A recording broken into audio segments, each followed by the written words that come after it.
Hello, everybody. This is Mr. Lu.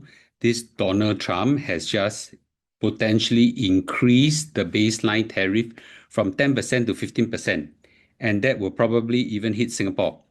I think this guy is too much. Do you agree with me? Let's watch the news and see whether this is likely to happen, not happen, and what's the implication.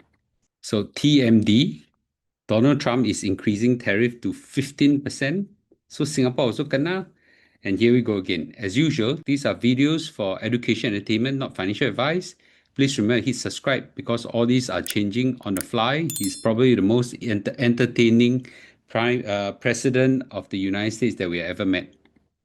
So Donald Trump issued a news and said that the countries will face tariff ranging from 15% to 50%. So the president has been touting that the tax letters themselves as deals and suggesting he's uninterested in back and forth negotiation. And this is utter rubbish.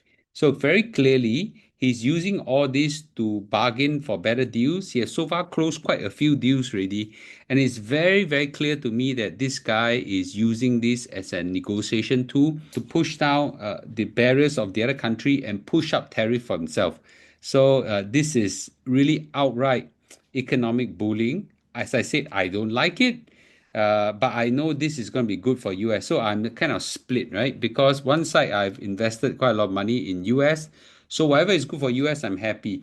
The other side is I just don't like this way of doing things, and I also don't like that he's exploiting countries after countries, and potentially even Singapore, and for that matter, even Malaysia. So, US President Donald Trump suggested he will not go below 15% as he set sole reciprocal tariff ahead of a 1st August deadline, an indication that the floor for increased tariff was rising.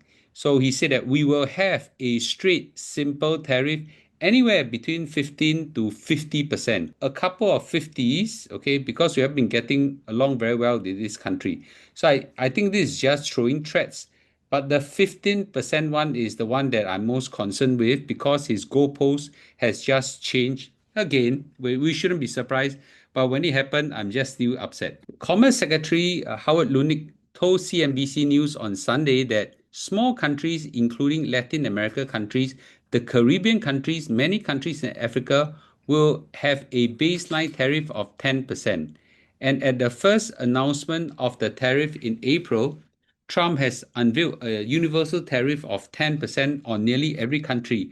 And then suddenly he now said 15%, right? I think this is too much. So while Trump and his advisors initially expressed hope of securing multiple deals, the president has been touting the tariff letters themselves as deals, okay? But he left doors open for countries to make agreement that could lower those rates.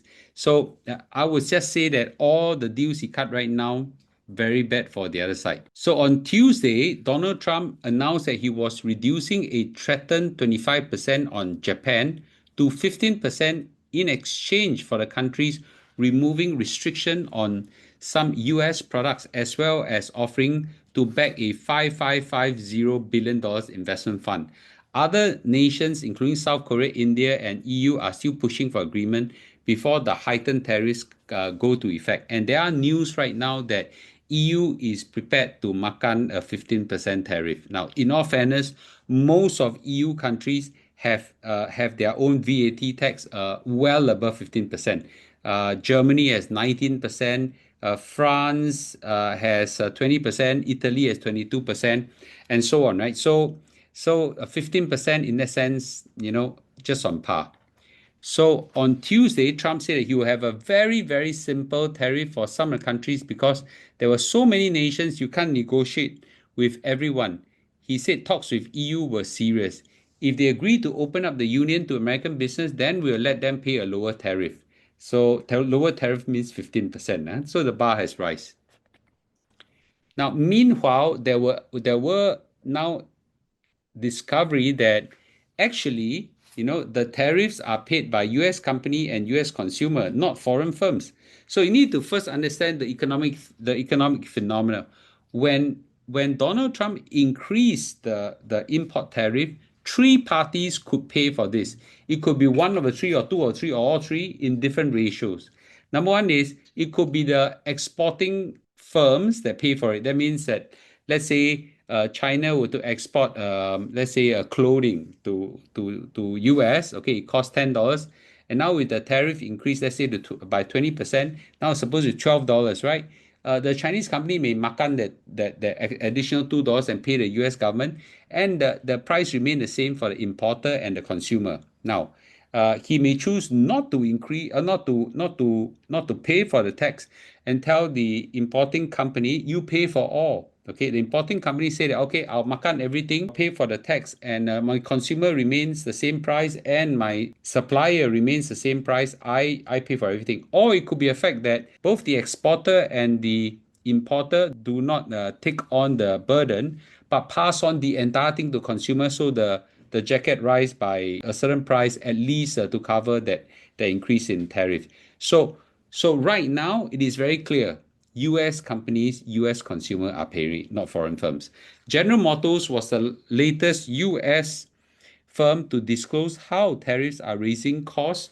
Okay, and the car giant says that the duties dented profits by more than $1.1 billion as it choose to absorb the blow. Why? Because you face competition. You cannot just pass on the cost to the consumer, because now there's a lot of competition, and you cannot ask the supplier to makan all the costs, right? This explains why car prices did not rise in last week inflation data, while robust price increase for other commonly imported products such as toys and appliances show that these tariff expenses were passed on to consumers. Meanwhile, imported price excluding fuel were notably up in June, suggesting that the foreign companies are not shouldering on the burden by offering US firms lower prices, challenging the claim that Donald Trump that other country will pay the rate, right? No such thing, okay? So while custom duties are giving a significant boost to US revenue, the data shows that those coffers are filled up domestically. So in short, Donald Trump increased the tariff. A lot of people are unhappy. And as a result, his budget deficit is now coming down, even in fact to a budget surplus. But who's paying for it? It's the U.S. companies and consumer. The top-down macro evidence is clear. Americans are paying mostly for the tariff, said the head of research at Deutsche Bank, and said there is more pressure on US consumer in the pipeline. So many economists agree, especially as relatively tame readings on consumer price index in 2025 underscore the firm's hesitation to pass on the tariff to consumer.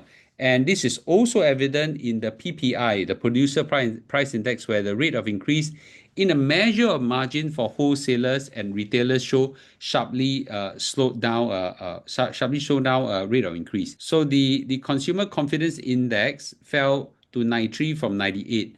So this fall was a surprise poll by the Wall Street Journal, who was expecting the index to improve. So the recent rise in import prices point to foreign suppliers generally resisting price cut. And granted, there are some signs that foreign suppliers are absorbing part of the impact to keep goods flowing into the US. Export prices into Japan has contracted 3 months straight, and the country car makers cut prices to US in June by a record, according to data going back to 2016. So things are generally pointing towards American companies absorbing it. Okay, some suppliers could potentially absorb it by a bit. Okay, now there's another interesting phenomenon. The US dollar has gone down. In fact, it has gone down by a significant about 10%, for example, in the case of Singapore dollar. So actually, in that sense, the US dollar gone down, but they increased by 15%. So net we only increase, we need to pay about 5%. So not so bad, right? So the US dollar movement have helped to cushion some of this tariff as well. But forecasters are doubting that the American companies will sacrifice their own profits for much longer.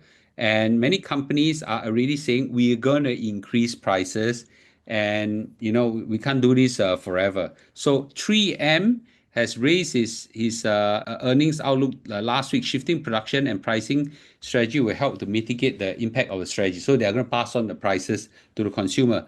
Nike is planning surgical price hike to help to soften the impact, as the company has expect the tariff to increase cost by about $1 billion. So if the consumer is not paying, the foreign firms are not paying, then the domestic firms are paying. So this is something they are not willing to do. Eventually, everything will go to the US consumer. So Donald Trump probably may not be right. So the impact on Singapore, well, there could be some demand shock, okay, because an income shock because Singapore exporters don't seem to be able to cushion some of these taxes, okay, and then you have flow-on effect on profits, household income, and demand. And this could potentially, if it's right, it's risen to 15% instead of 10, then maybe there is going to be a downward pressure on our GDP growth, and that doesn't look good. And there will be some export contraction as well, okay, especially to the US. So generally speaking, this is not good for the outlook. But however, that's it. Okay, that's it. There's a lot of nuances. Right now on the stock market, I still think that the US stock market will continue to rise, largely because the money market returns have gone down so low that everybody is just trying to find money elsewhere, and especially in equities. So I think that these are something you need to watch and see. And I think that there will be tremendous impact on our stock market in time to come. Whether up or down is hard to say, but certainly there's going to be some volatility. So let's just watch on, hit subscribe, and I'll see you tomorrow. Bye bye.